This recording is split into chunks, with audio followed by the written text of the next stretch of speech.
took that job because it was the only overnight work I could get that didn't involve a warehouse or a bar. It was a budget inn off the service road, the kind with aged siding, 2 floors of exterior doors, and a lobby that looked secure until the sun went down. In daylight, all the glass made it feel open. At 2 in the morning, it felt like being lit up in a fish tank. I'd only been there a week. The owner trained me for 2 mornings, mostly on the computer and the cash drawer. Another clerk showed me the overnight routine twice, and then stopped answering my texts the second his days off started. So on my first shift alone, I was trying to act like I already knew what I was doing. Check in late arrivals, balance the receipts, fold the audit papers, and keep the coffee area clean, even though nobody sane was drinking lobby coffee at that hour. A little after 2, a man came in asking for a room.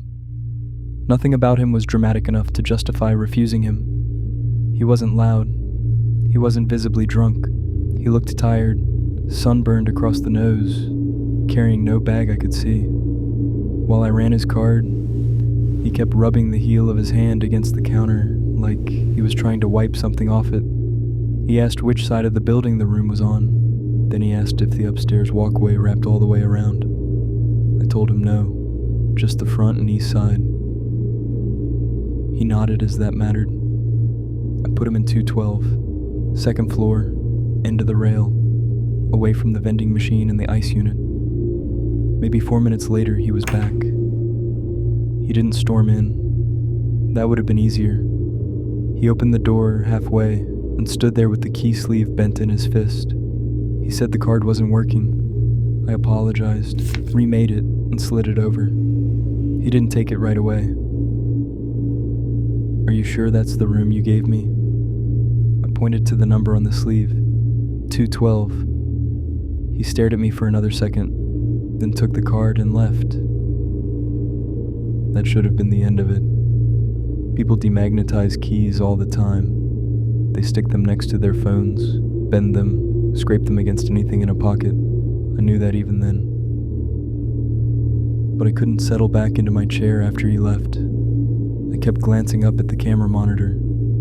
The resolution was bad, and the parking lot lights blew everything out, but I could still make him out on the second floor walkway. He wasn't standing at the far end where 212 was. He was 2 doors over, at 206, leaning in too close to the lock. Initially, I believed he may have been disoriented. Before I could decide what to do, he was back. This time, he sounded irritated in that careful, quiet way that makes you more nervous than shouting. He said the card flashed red, then green, then nothing. He asked if I had a master key and said, with a little smile I didn't like, "You probably ought to come see it yourself." I said I couldn't leave the desk. That wasn't exactly true. Nobody had told me not to.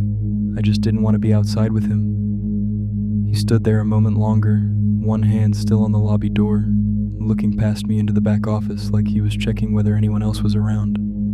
Then he asked, "That room occupied?" I said, "All registered rooms are occupied rooms." He smiled again, less friendly this time, and walked out. I locked the lobby door after that and pretended it was because of the hour. Then I pulled up the rooming list.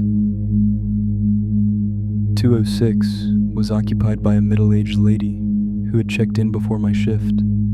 She'd paid in cash and asked for a quiet room near the stairs, as she didn't have the strength anymore to carry too much upstairs.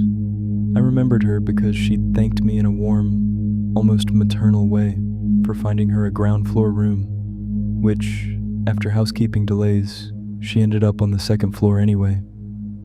I watched the monitor again.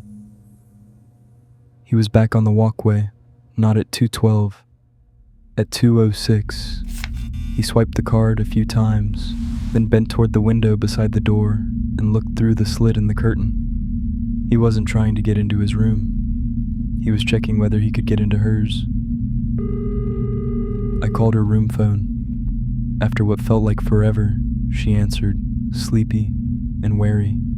Once I told her that there was a problem with the locks, and she shouldn't open the door for anyone unless it was me in the morning. There was a short silence in the line. But then, she said someone had already tried the handle a couple of times. I remember that more clearly than anything else. Not fear exactly, just the clean feeling of understanding something a little too late. The rest of the shift went by without anything loud.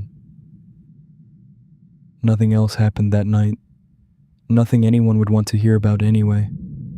He left before dawn. I reported it. The owner said I'd handled it fine, then wanted to know if the guest had damaged the card machine, because replacements were expensive. I finished out the week and gave notice after that. I never found out what he would have done if that door had opened. What bothers me is how close I came to walking over there and helping him.